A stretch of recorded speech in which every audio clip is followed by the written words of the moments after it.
Hello good morning. इससे पहले हम लोग देख चुके थे भारत का भारत का स्वतंत्रता संघर्ष का महत्वपूर्ण तथ्य पार्ट 1 देख चुके थे। इस वीडियो में हम लोग पार्ट 2 कंप्लीट करेंगे। ठीक है, जो लोग नए हैं इस चैनल पे कमेंट करेंगे, लाइक करेंगे और वीडियो अच्छा लगे तो सब्सक्राइब करेंगे। ठीक है, तो जो लोग नए देखे हैं वो पार्ट 1 पहले देख लेंगे। इस वीडियो में उसका लिंक हम पिन कर देंगे। पार्ट 1 देख लेंगे, उसके बाद पार्ट 2 देखेंगे। भारत का स्वतंत्रता संघर्ष इंडियन नेशनल मूवमेंट। ठीक है, तो आइए हम लोग बिना देरी किए इसको एक एक करके देखते हैं। पहला है, गांधी जी ने सत्याग्रह का सर्वप्रथम प्रयोग दक्षिण अफ्रीका में किया। भारत में सत्याग्रह का पहला प्रयोग कब? 1917 में चंपारण में किया। चंपारण विद्रोह का कारण अंग्रेजों को तीन कठिया प्रथा को समाप्त करना पड़ा। चंपारण विद्रोह के कारण अंग्रेजों को तीन कठिया प्रथा को समाप्त करना पड़ा। एनी बेसेंट 20 अगस्त 1917 को होम रूल लेकर समाप्त करने की घोषणा की थी। होम रूल लीग समाप्त करने की घोषणा की थी एनी बेसेंट 20 अगस्त 1917 को। 1918 में महात्मा गांधी ने अहमदाबाद टेक्सटाइल मजदूर संगठन की स्थापना की। यह उस समय की सबसे बड़ी ट्रेड यूनियन थी। यहीं गांधी जी ने ट्रस्टशिप का सिद्धांत दिया। इसमें उन्होंने बताया कि पूंजीपति मजदूरों के हितों की रक्षा करने वाले ट्रस्टी होते हैं। यहीं पर उन्होंने बताया था। ठीक है, नेक्स्ट देखते हैं हम लोग 31 अक्टूबर 1920 को। कब? 31 अक्टूबर 1920 को एम.एन. जोशी ने all India trade union Congress की स्थापना की। इसके प्रथम अध्यक्ष लाला लाजपत राय थे। महात्मा गांधी ने पहली बार भूख हड़ताल अहमदाबाद मिल मजदूरों के हड़ताल के समर्थन में किया 1918 में। गांधी जी ने 1918 में गुजरात के खेड़ा जिले में करनही दो आंदोलन चलाया था। 19 मार्च 1919 को रॉलेट एक्ट लागू हो गया। इसके अनुसार किसी भी व्यक्ति को संदेहास्पद बिना मुकदमा चलाए गिरफ्तार किया जा सकता था, परंतु इसके विरुद्ध न कोई अपील, न कोई दलील और न ही कोई वकील रख सकता था। इसी को ब्लैक एक्ट यानी काला कानून कहा गया। काला कानून कहा गया।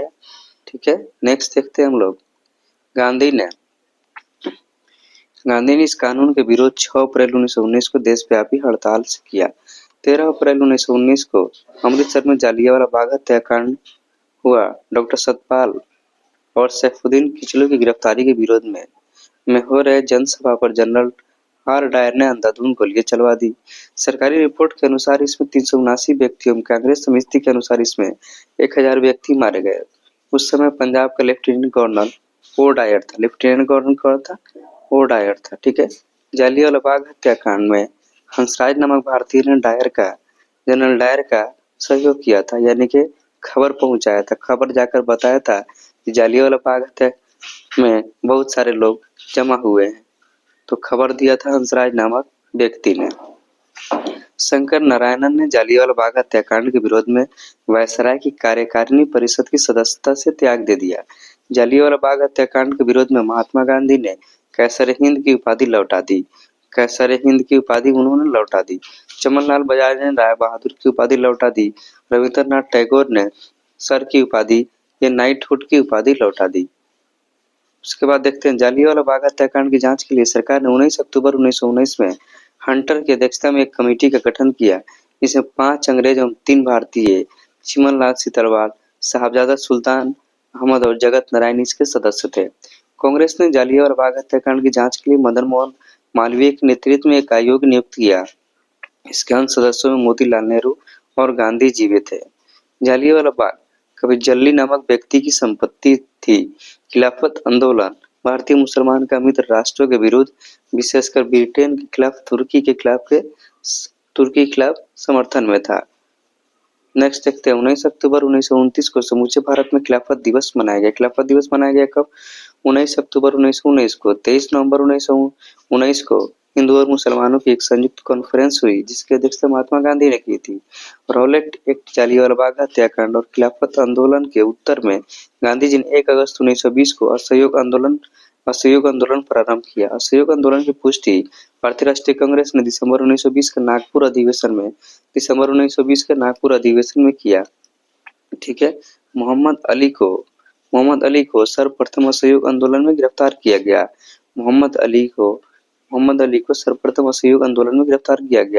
मोहम्मद अली जिन्ना और एनी बेसेंट तथा बिपिन चंद्र पाल कांग्रेस के असहयोग आंदोलन से सहमत नहीं थे। उन्होंने कांग्रेस छोड़ दी। 5 फरवरी 1922 को गोरखपुर जिले के चौरी चौरा नामक स्थान पर असहयोग आंदोलनकारियों ने क्रोध में आकर थाने में आग लगा दी, जिससे एक थानेदार एवं 21 सिपाहियों की मृत्यु हो गई। इस घटना की जांच से दुखी होकर इस घटना से दुखी होकर महात्मा गांधी ने 11 फरवरी 1922 को असहयोग आंदोलन स्थगित कर दिया। मतलब हुआ था 5 फरवरी 1922 को और स्थगित हुआ था 11 फरवरी 1922 को, मतलब 6 दिन बाद स्थगित हो गया था। तो 21 पुलिसकर्मी और एक थानाध्यक्ष, मतलब टोटल 22 आदमी मरे थे। कब हुआ था? 5 फरवरी 1922 को। 13 मार्च 1922 को गांधी जी को गिरफ्तार करके 6 वर्ष की कड़ी कारावास की सजा सुनाई गई। स्वास्थ्य संबंधी कारणों से गांधी जी ने 5 फरवरी 1924 को उनको रिहा कर दिया गया। 1922 के मेवाड़ हिल आंदोलन के नेता मोतीलाल तेजावत थे। 1923 में इलाहाबाद में चित्तरंजन दास और मोतीलाल नेहरू ने कांग्रेस के अंतर्गत स्वराज पार्टी की स्थापना की। स्वराज पार्टी की स्थापना 1923 में हुई थी। चित्तरंजन दास और मोतीलाल नेहरू ने किया। महात्मा गांधी सिर्फ एक बार कांग्रेस अधिवेशन, बेलगाम अधिवेशन में 1924 में ये पार्टिसिपेट किया था। ये रेलवे का भी प्रश्न पूछा हुआ है, रेलवे का ये फेवरेट क्वेश्चन है। ठीक है, तुम लोग देखते हैं नेक्स्ट। सचिंद्र नाथ सान्याल ने 1924 में कानपुर में हिंदुस्तान रिपब्लिकन एसोसिएशन की स्थापना की। भगत सिंह ने 1928 में दिल्ली स्थित फिरोजशाह कोटला में उन्होंने हिंदुस्तान सोशलिस्ट रिपब्लिकन एसोसिएशन की स्थापना की। 9 अगस्त 1925 को 10 व्यक्तियों ने सहारनपुर से लखनऊ की ओर जा रही 8 डाउन ट्रेन में से रेल विभाग का कारखाना काकोरी नामक स्थान पर लूट लिया। इसे ही काकोरी कांड कहा गया। सरकारी खजाना लूटने का विचार राम प्रसाद बिस्मिल का था तथा इसमें राम प्रसाद बिस्मिल, राजेंद्र लाहिड़ी, रोशन सिंह, अशफाकुल्लाह खान को दिसंबर 1927 में फांसी दे दी गई। सचिंद्र नाथ सान्याल को आजीवन कारावास की सजा मिली। राम प्रसाद बिस्मिल कहते हुए कि मैं राज्य की पतन की इच्छा करता हूँ, फांसी पर लटक गए। संभवतः अशफाकुल्लाह खान पहले भारतीय क्रांतिकारी मुसलमान थे जो देश की स्वतंत्रता के लिए फांसी के तख्ते पर लटके थे। स्त्रियों ने स्वयं अपने अधिकारों के लिए आंदोलन करने के उद्देश्य से 1926 में अखिल भारतीय महिला संघ की स्थापना की। साइमन कमीशन 3 फरवरी 1928 को भारत आया। इसे व्हाइट कमीशन भी कहते हैं। नेहरू रिपोर्ट का अंतिम रूप से अगस्त 1928 में आयोजित सर्वदलीय सम्मेलन में स्वीकार किया गया। इस सम्मेलन की अध्यक्षता डॉक्टर अंसारी ने की थी। 30 अक्टूबर 1928 को लाहौर में साइमन कमीशन आयोग के विरुद्ध प्रदर्शन करते समय पुलिस की लाठी से लाला लाजपत राय घायल हो गए। बाद में उनकी मृत्यु हो गई साइमन कमीशन के विरोध में। ठीक है, साइमन कमीशन का बहिष्कार न करने वाले 2 दल थे, जस्टिस पार्टी और पंजाब यूनियनिस्ट पार्टी। भगत सिंह के नेतृत्व में पंजाब के क्रांतिकारियों ने 17 दिसंबर 1928 को लाहौर के तत्कालिक सहायक पुलिस कप्तान सैंडर्स को गोली मार दी। पब्लिक सेफ्टी बिल पास होने के विरोध में 8 अप्रैल 1929 को बटुकेश्वर दत्त एवं भगत सिंह ने दिल्ली के सेंट्रल लेजिस्लेटिव असेंबली में खाली बेंचों पर बम फेंका। क्रांतिकारियों ने पर्चे में कहा था कि उनका मकसद किसी की जान लेना नहीं बल्कि बाहरी कानों तक उनकी आवाज पहुंचाने के लिए है। भगत सिंह बटुकेश्वर दत्त को बम फेंकने के समय असेंबली के अध्यक्ष कौन थे? विट्ठल भाई पटेल इसकी सदारत कर रहे थे। कांग्रेस को 1929 के लाहौर अधिवेशन में पूर्ण स्वराज का अपना लक्ष्य घोषित किया था। इस अधिवेशन की अध्यक्षता जवाहरलाल नेहरू कर रहे थे। 31 दिसंबर 1929 को रात के 12 बजे जवाहरलाल नेहरू ने रावी नदी के तट पर नवनिर्मित तिरंगे झंडे को फहराया। इसी अधिवेशन में 26 जनवरी 1930 को प्रथम स्वाधीनता दिवस के रूप में मनाने का निश्चय किया गया। इसी के साथ प्रत्येक वर्ष 26 जनवरी को स्वतंत्रता दिवस के रूप में मनाए जाने की परंपरा शुरू हो गई। 12 मार्च 1930 को गांधी जी ने अपने 78 अनुयायियों के साथ साबरमती स्थित अपने आश्रम से लगभग 322 किलोमीटर दूर पर स्थित दांडी के लिए प्रस्थान किया। लगभग 24 दिनों के बाद 6 अप्रैल 1930 को दांडी पहुंचकर गांधी जी ने नमक कानून को तोड़ा और सविनय अवज्ञा आंदोलन की शुरुआत की। सुभाष चंद्र बोस ने गांधी जी के नमक सत्याग्रह की तुलना नेपोलियन के एल्बा से पेरिस यात्रा से की। ठीक है, नेक्स्ट देखते हैं हम लोग। 4 मार्च 1931 को गांधी इरविन पैक्ट हुआ। इसके बाद गांधी जी ने सविनय अवज्ञा आंदोलन स्थगित कर दिया था। गांधी इरविन समझौते को दिल्ली समझौता के नाम से जाना जाता है। 1931 में सरदार वल्लभ भाई पटेल की अध्यक्षता में हुई कांग्रेस के कराची अधिवेशन में पंडित जवाहरलाल नेहरू ने मूल अधिकारों व आर्थिक कार्यक्रम संकल्प प्रारूपित किया। इस प्रस्ताव को बनाने में एम.एन. राय ने नेहरू की मदद की थी। इसी अधिवेशन में गांधी इरविन पैक्ट स्वीकार किया गया। गांधी जी के द्वितीय गोलमेज सम्मेलन में भाग लेने की अनुमति प्रदान की गई। इसी समय गांधी जी ने कहा था कि गांधी मर सकते हैं परंतु गांधीवाद नहीं। दूसरा गोलमेज सम्मेलन 7 सितंबर 1931 में हुआ। गांधी जी ने कांग्रेस के प्रतिनिधि के रूप में इसमें भाग लिया परंतु यह सम्मेलन सांप्रदायिक प्रतिनिधित्व के कारण असफल रहा। प्रथम गोलमेज सम्मेलन 12 नवंबर 1930 को एवं तृतीय गोलमेज सम्मेलन 17 नवंबर 1932 में हुआ। तीनों गोलमेज सम्मेलन के समय इंग्लैंड का प्रधानमंत्री मैकडोनाल्ड था, रैमसे मैकडोनाल्ड था। डॉक्टर भीमराव अंबेडकर को लंदन में हुए तीनों गोलमेज सम्मेलन में अछूतों के प्रतिनिधि के रूप में बुलाया गया। दूसरे गोलमेज सम्मेलन की असफलता के बाद गांधी जी ने 3 जनवरी 1932 को पुनः सविनय अवज्ञा आंदोलन प्रारंभ किया। सविनय अवज्ञा आंदोलन अंतिम रूप से 7 अप्रैल 1934 को वापस ले लिया गया। सविनय अवज्ञा आंदोलन में पठान सत्याग्रही पर गोली चलाने से गढ़वाल राइफल ने इनकार कर दिया था। ये 23 मार्च 1931 को सुखदेव, भगत सिंह और राजगुरु को फांसी पर लटका दिया गया। 1934 में कांग्रेस सोशलिस्ट पार्टी की स्थापना ये नहीं होगा। 1934 में कांग्रेस सोशलिस्ट पार्टी की स्थापना हुई। अखिल भारतीय किसान सभा का प्रथम सम्मेलन 1936 में लखनऊ में हुआ। इसका अध्यक्ष स्वामी शहजादानंद तथा महासचिव गंगाराम थे। ये स्वामी शहजादानंद ने हुंकार नामक पत्रिका का पटना से प्रकाशन किया। यह किसान आंदोलन की पत्रिका थी। राहुल संकीर्तन साप्ताहिक पत्रिका के 1942 में संपादक बने। नेक्स्ट देखते हैं अखिल भारतीय किसान सभा का गठन 11 अप्रैल 1936 को लखनऊ में हुआ। इसके अध्यक्ष स्वामी विवेकानंद थे। 1939 में गांधी जी द्वारा प्रस्तावित पट्टाभी सीतारामैया को हटाकर सुभाष चंद्र बोस को कांग्रेस का अध्यक्ष चुने गए। 1939 को सुभाष चंद्र बोस कांग्रेस के भीतर एक नया गुट का गठन किया जिसे फॉरवर्ड ब्लॉक कहा गया। सुभाष चंद्र बोस ने स्वतंत्रता संघर्ष के दौरान फ्री इंडियन लीजन नामक दल बनाई थी। ठीक है, नेक्स्ट देखते हैं 13 मार्च 1940 को लंदन के पंजाब के सुनाम नामक स्थान पर सरदार उधम सिंह ने पंजाब के भूतपूर्व लेफ्टिनेंट माइकल ओडायर को गोली मारकर हत्या कर दी थी, जो कि जालियांवाला बाग हत्याकांड में शामिल था। General Michael O'Dwyer. Gandhi ji ने 17 अक्टूबर 1940 को पवनार में व्यक्तिगत सत्याग्रह आंदोलन चलाया। इस आंदोलन में प्रथम सत्याग्रही कौन थे? विनोबा भावे। दूसरे सत्याग्रही जवाहरलाल नेहरू और तीसरे सत्याग्रह ब्रह्मन दत्त थे। ठीक है, इस आंदोलन को दिल्ली चलो आंदोलन भी कहा जाता है। दिल्ली चलो आंदोलन के नाम से भी जानते हैं। 24 मार्च 1940 को लाहौर अधिवेशन की अध्यक्षता करते हुए, ठीक है, मोहम्मद अली जिन्ना ने क्या था, ये भारत को अलग पाकिस्तान की अलग मुस्लिम राष्ट्र बनाने की मांग की थी। ठीक है, दिल्ली अधिवेशन में खलीकुल जमान पाकिस्तान नामक अलग प्रस्ताव रखा था 1940 अधिवेशन में।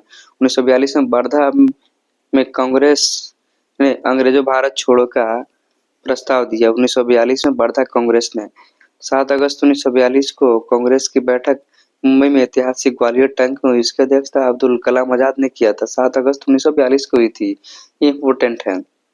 गांधी को भारत छोड़ो प्रस्ताव को कांग्रेस कार्य समिति ने 8 अगस्त 1942 को स्वीकार कर लिया। भारत छोड़ो आंदोलन की शुरुआत 9 अगस्त 1942 को हुई। इसी आंदोलन में महात्मा गांधी ने करो या मरो का नारा दिया। 9 अगस्त 1942 को प्रातः काल ऑपरेशन जीरो आवर के तहत गांधी जी तथा कांग्रेस के अन्य सभी महत्वपूर्ण नेता गिरफ्तार कर लिया गया। गांधी जी को पुणे के आगा खान महल में कांग्रेस के कार्यकारिणी एवं अन्य सदस्यों को अहमदनगर के दुर्ग में रखा गया। सरोजिनी नायडू एवं कस्तूरबा गांधी को आगा खान पैलेस में रखा गया। जवाहरलाल नेहरू को अल्मोड़ा जेल में, राजेंद्र प्रसाद को बांकीपुर जेल में और मौलाना आजाद को बांकीपुर जेल में रखा गया। 6 मई 1944 को गांधी जी को जेल से छोड़ दिया गया। उषा मेहता भारत छोड़ो आंदोलन के समय खुफिया रेडियो चलाने के कारण पूरे देश में विख्यात हुई, फेमस हो गई थी। ठीक है, नेक्स्ट देखते हैं हम लोग। भारत छोड़ो आंदोलन के उपरांत मुस्लिम लीग एवं कांग्रेस के बीच संवैधानिक गतिरोध को दूर करने के लिए गोपालाचारी ने 1944 में दी आउटपुट पंपलेट जारी की। आजाद हिंद फौज की स्थापना का विचार सर्वप्रथम कैप्टन मोहन सिंह के मन में आया, उनके दिमाग की उपज थी। नेक्स्ट देखते हैं, आजाद हिंद फौज की प्रथम डिवीजन का गठन ये 1 सितंबर 1942 को कैप्टन मोहन सिंह के द्वारा किया गया, परंतु असफल रहा। आजाद हिंद फौज के सफलतापूर्वक स्थापना का श्रेय ये रासबिहारी बोस को दिया जाता है। भारत की स्वतंत्रता की लड़ाई में सुभाष चंद्र बोस अग्रणी क्रांतिकारी थे। भारत की स्वतंत्रता होते हुए विदेशी सहायता प्राप्त करने के लिए 1941 में जर्मनी पहुंचे।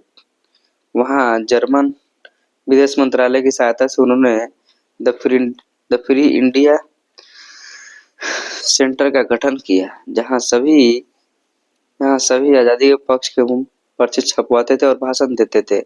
1942 में सुभाष चंद्र बोस ने उत्तरी अमेरिका में पकड़े गए भारतीय युद्ध बंदियों को भर्ती कर 1000 सैनिक दल का गठन किया, जिसे फ्री इंडियन लीजन कहा गया। सुभाष चंद्र बोस ने 21 अक्टूबर 1943 को सिंगापुर में ये स्वतंत्र भारत की अस्थायी सरकार का गठन किया, जिसका जापान ने समर्थन किया। जापान ने भी क्या किया, समर्थन किया। अक्टूबर 1943 में सुभाष चंद्र बोस को आजाद हिंद फौज का सर्वोच्च सेनापति बनाया गया। आजाद हिंद फौज के 3 ब्रिगेड के नाम सुभाष ब्रिगेड, गांधी ब्रिगेड और नेहरू ब्रिगेड। महिलाओं के ब्रिगेड का नाम लक्ष्मीबाई रेजिमेंट था। आजाद हिंद फौज का झंडा कांग्रेस के तिरंगे झंडे की भांति थी, जिस पर दौड़ते हुए शेर का चित्र था। 8 नवंबर 1943 को जापान ने अंडमान और निकोबार द्वीप समूह पर ये सुभाष चंद्र बोस को सौंप दिया। नेताजी ने इसका नामकरण शहीद द्वीप और स्वराज द्वीप रखा। ठीक है, नेक्स्ट देखते हैं हम लोग। नेक्स्ट देखते हैं टोक्यो जाते समय ये फार्मोसा द्वीप पर, फार्मोसा होगा स्प्रिंट है, फार्मोसा द्वीप पर अचानक हवाई जहाज में आग लग जाने के कारण सुभाष चंद्र बोस 18 अगस्त 1945 को मारे गए, परंतु इस घटना की अभी तक प्रामाणिकता नहीं है, मतलब ये सत्य नहीं माना गया है। सुभाष चंद्र बोस का जन्म 23 जनवरी 1897 को कटक उड़ीसा में हुआ था।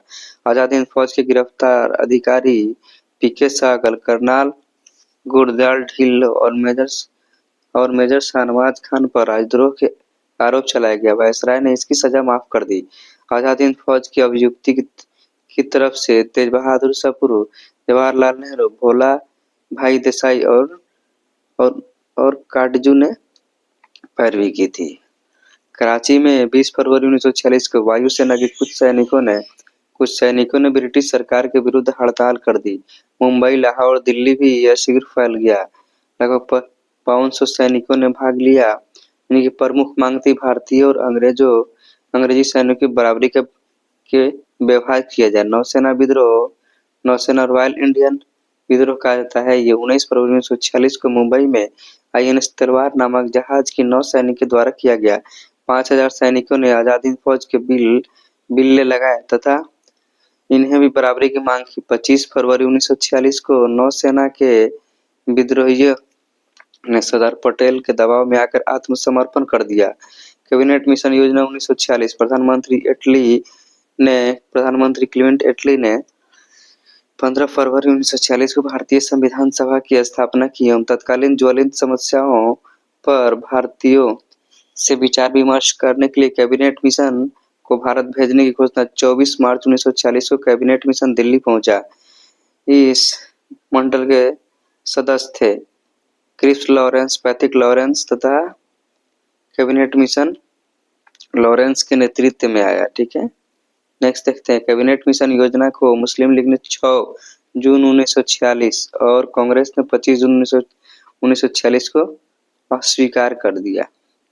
नेक्स्ट देखते हैं। कैबिनेट मिशन योजना को अस्वीकार किए जाने के बाद संविधान सभा के निर्माण के लिए चुनाव जुलाई 1946 में कांग्रेस ने 214 स्थान में से 205 स्थान प्राप्त किए और मुस्लिम लीग ने 78 स्थान और कांग्रेस ने 73 स्थान प्राप्त किए। कांग्रेस ने 4 सिख सदस्यों का भी समर्थन प्राप्त किया। मुस्लिम लीग 16 अगस्त 1946 को सीधे अथवा प्रत्यक्ष कार्रवाई दिवस डायरेक्ट एक्शन डे मनाया। सर्वप्रथम प्रत्यक्ष कार्रवाई दिवस कोलकाता में मनाया गया। इस समय बंगाल में मुस्लिम लीग की सरकार थी। बंगाल के मुख्यमंत्री शहीद सोहरावर्दी थे। 3 जून 1947 को भारत का विभाजन की माउंटबेटन योजना प्रकाशित हुई। माउंटबेटन योजना को कांग्रेस कार्य समिति 3 जून 1947 की बैठक में स्वीकार कर दिया गया। 14 जून 1947 को कांग्रेस की महासमिति की बैठक में गोविंद बल्लभ पंत ने देश के विभाजन की माउंटबेटन योजना को अस्वीकार करने का प्रस्ताव पेश किया। इस प्रस्ताव का समर्थन अबुल कलाम आजाद ने किया, जो बंटवारे के विरोध करते आ रहे थे। आजाद ने कहा, कांग्रेस कार्य समिति का फैसला सही फैसला नहीं है, लेकिन कांग्रेस के सामने कोई और रास्ता भी नहीं है। गांधी, नेहरू और पटेल के समर्थन के बावजूद कांग्रेस कार्य समिति का देश विभाजन का प्रस्ताव अखिल भारतीय कांग्रेस समिति में सर्वसम्मति से पास न हो सका है। 161 सदस्यों ने उनके खिलाफ वोट दिए तथा वो तटस्थ रहे, मतलब न्यूट्रल रहे। प्रस्ताव का विरोध करने वालों में कांग्रेस के नेता चौथाराम मंडवानी, ये पंजाब कांग्रेस के अध्यक्ष डॉक्टर किचलू पुरुषोत्तम दास टंडन और मौलाना हफीजुर रहमान आदि थे।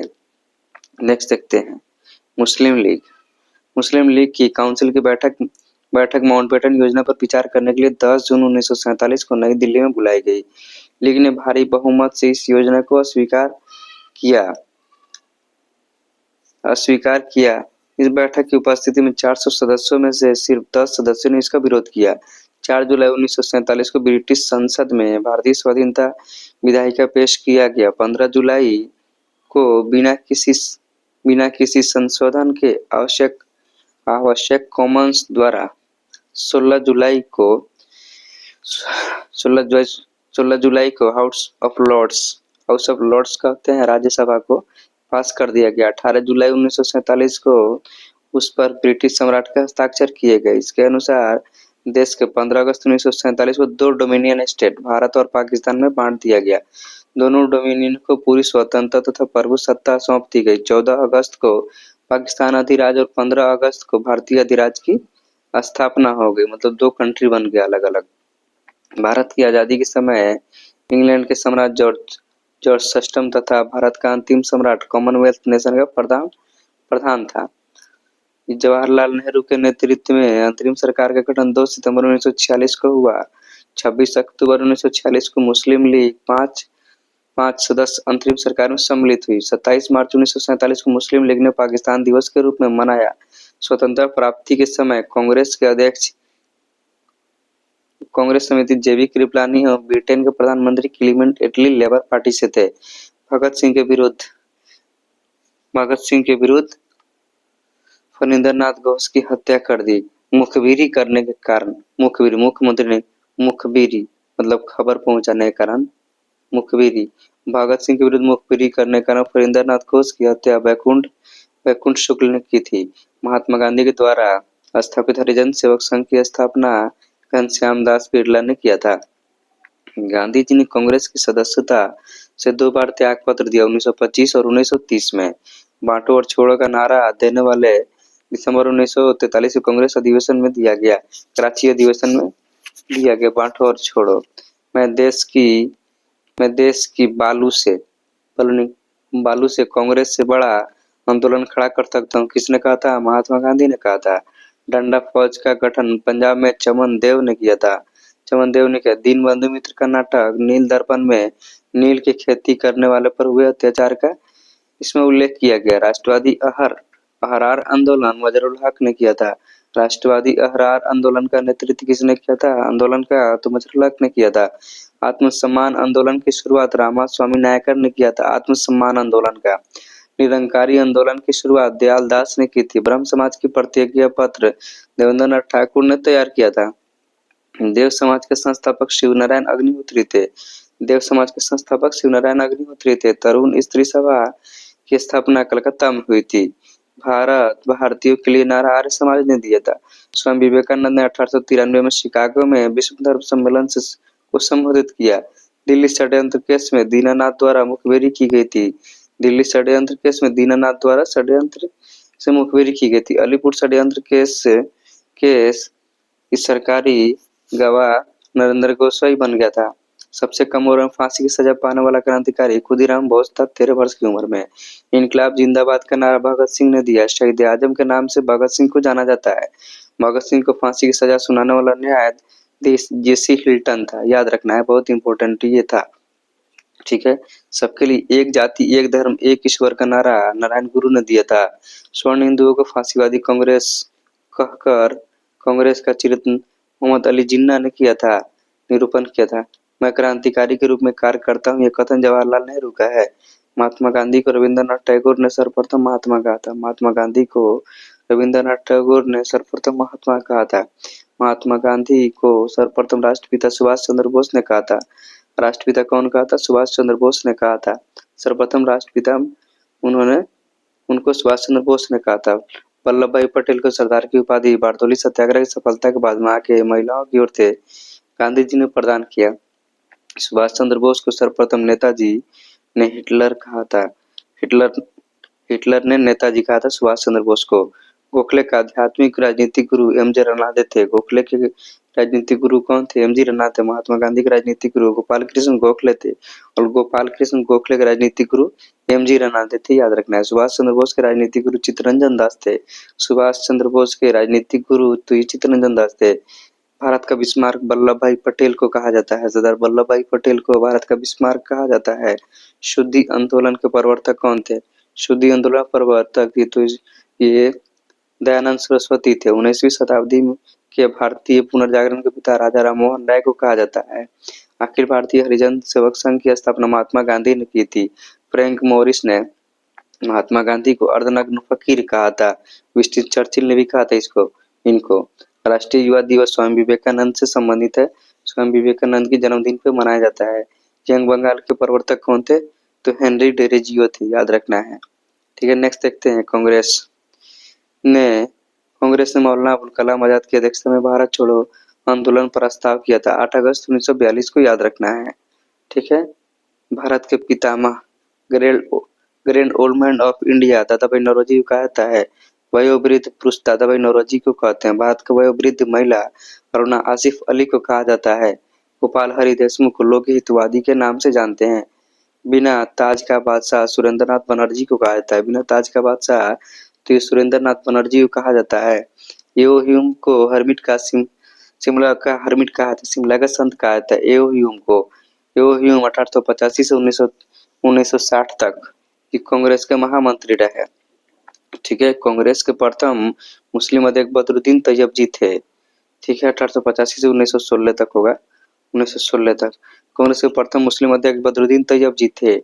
रॉलेट एक्ट बिना अपील बिना वकील बिना दलील का कानून कहा गया। ब्लैक एक्ट कहते इसको। मोहम्मद अली और शौकत अली ने 1919 में खिलाफत आंदोलन की शुरुआत किया था। मोहम्मद अली और शौकत अली बंधु जिनको कहा जाता है। तीनों गोल में जब भाग लेने वाले प्रथम नेता भारतीय नेता कौन थे? भीमराव अम्बेडकर थे। 22 दिसंबर 1939 को भारतीय कांग्रेस के मंत्रिमंडल ने सामूहिक रूप से त्यागपत्र दे दिया। इस दिन को मुस्लिम लीग ने मुक्ति दिवस मनाया। पाकिस्तान शब्द का जन्मदाता तो ये चौधरी रहमत अली, जो कि इंग्लैंड में रह के पढ़ते थे। उस गांधी जी ने क्रिप्स प्रस्ताव पर कहा कि यह आगे की तारीख है जिसका बैंक नष्ट होने वाला है। Post dated cheque on the failing bank, ये कहा था। इंडिपेंडेंस फॉर इंडियन लीग की स्थापना जवाहरलाल नेहरू और सुभाष चंद्र बोस ने की थी। इंडियन इंडिपेंडेंस लीग की स्थापना रास बिहारी बोस ने की थी। आर्य महिला सभा की स्थापना पंडिता रामाबाई ने की थी। याद रखना इसको। राजा राम मोहन राय का जन्म 1774 में राधानगर पश्चिम बंगाल के एक गांव में हुआ था। उन्होंने अपने जीवन में अरबी, फारसी और अंग्रेजी, ग्रीक, हिब्रू आदि भाषाओं का अध्ययन किया। उमरू लीग 1873 से 82 एक राजनीतिक दल था जिसने इंग्लैंड में स्वशासन उमरूल के लिए एक आंदोलन चलाया। भारत में तिलक द्वारा 28 अप्रैल 1916 को बेलगांव तथा पुणे में होम रूल लीग की स्थापना की थी एवं सितंबर 1916 में इन्हीं पेशेंट द्वारा मद्रास में होम रूल लीग की स्थापना की गई थी। राजा राम मोहन राय की मृत्यु के बाद ब्रह्म समाज धीरे धीरे कई शाखाओं में विभक्त हो गया था। महर्षि देवेंद्रनाथ टैगोर आदि ब्रह्म समाज की स्थापना की। केशव चंद्र सेन ने भारतीय ब्रह्म समाज की स्थापना किया था एवं उनके पास साधारण ब्रह्म समाज की स्थापना हुई। राजा राम मोहन राय के नेतृत्व में ब्रह्म समाज ने अंग्रेजी भाषा और पश्चिमी शिक्षा का समर्थन किया। 1817 में हिंदू कॉलेज की स्थापना कलकत्ता में की गई थी। 1822 में उन्होंने हिंदू स्कॉलर स्थापित किया था। 1825 में उन्होंने वेदांत कॉलेज की स्थापना की। ब्रह्म समाज में ब्रह्म बालिका स्कूल और सिटी कॉलेज ऑफ कोलकाता की नई दिल्ली राजा राम मोहन राय 1826 की एक जूरी विधायक का घोर विरोध किया था। ठीक है। जवान बंगाल का नेतृत्व एंग्लो इंडियन हेनरी डेरेजियो ने किया था। ईश्वर चंद्र विद्यासागर 1820 से 91 एवं वीरेशलिंगम 1848 से 1919 में विधवा विवाह का प्रोत्साहित किया। दयानंद सरस्वती बचपन का नाम मूल शंकर, इनका जन्म गुजरात के टंकारा नामक छोटे से नगर में हुआ था। इन्होंने मथुरा के स्वामी बिरजानंद के अपना गुरु बनाया। 1874 में दयानंद ने सत्यार्थ प्रकाश की रचना की जो कि हिंदी भाषा में लिखी गई। संसार के लिए स्वामी रामकृष्ण की सबसे बड़ी देन अध्यात्मकवाद है। उनका कहना है कि मनुष्य का मूल लक्ष्य ईश्वर की प्राप्ति होनी चाहिए, जो कि अध्यात्मवाद ही संभव है। नेक्स्ट देखते हैं। नेक्स्ट है स्वामी रामकृष्ण के शिष्य विवेकानंद थे। उन्होंने 1893 में अमेरिका के शिकागो नगर में आयोजित सर्वधर्म सम्मेलन में भाग लिया। स्वामी विवेकानंद के बचपन का नाम नरेंद्र नाथ था। स्वामी विवेकानंद ने ज्ञान योग, कर्म योग और राजयोग नामक पुस्तिकाएं भी लिखी। स्वामी विवेकानंद के भाषणों का संकलन lectures from Colombo to Almora नामक पुस्तक में है। कन्याकुमारी का रॉक मेमोरियल स्वामी विवेकानंद को समर्पित है। महादेव गोविंद रानडे ने 1887 में भारतीय समाज सुधार समिति की स्थापना की। 1887 से 95 तक राष्ट्रीय समाज सुधार समिति के कांग्रेस अधिवेशन के तुरंत बाद इस पंडाल में हुआ था। 1861 में आगरा में श्री शिवदयाल खत्री ने राधा स्वामी सत्संग की स्थापना की। इसके समर्थकों ने दयाल बाग में एक मंदिर का निर्माण किया है। इसके फलस्वरूप दयाल बाग इस सत्संग का तीर्थ स्थल बन गया। शिवनारायण अग्निहोत्री ने 2 फरवरी 1887 को लाहौर में देव समाज की स्थापना की थी। इन्होंने की थी। पंजाब की मिर्जा गुलाम अहमद ने अहमदिया आंदोलन की शुरुआत की, अपने आप को पैगंबर बताया, जिसका उद्देश्य भारत के शुद्ध इस्लाम की स्थापना करना था। ठीक है। नेक्स्ट देखते हैं हम लोग। मुसलमान को अंग्रेजी शिक्षा आधुनिकीकरण की ओर ले जाने का श्रेय सर सैयद अहमद खान का है। उनका अलीगढ़ आंदोलन इसका केंद्र बिंदु रहा है। सर सैयद अहमद खान ने 1877 में अलीगढ़ में इंग्लैंड ओरिएंटल कॉलेज की स्थापना की, जो बाद में अलीगढ़ मुस्लिम यूनिवर्सिटी कहलाया। इस कॉलेज के प्रथम अध्यक्ष प्रिंसिपल थियोडर बैग थे। AMU कहते हैं, अलीगढ़ मुस्लिम यूनिवर्सिटी। ठीक है, याद रखना 1877 में हुआ था। Best of luck. चलिए हम लोग इस पार्ट 2 देख चुके इंडियन नेशनल मूवमेंट का। वीडियो कैसा लगा कमेंट करके बताइएगा, और जो लोग नए हैं वो चैनल को लाइक करेंगे, सब्सक्राइब करेंगे और अपने दोस्तों में शेयर करेंगे। ठीक है, फिर हम लोग मिलेंगे नेक्स्ट डे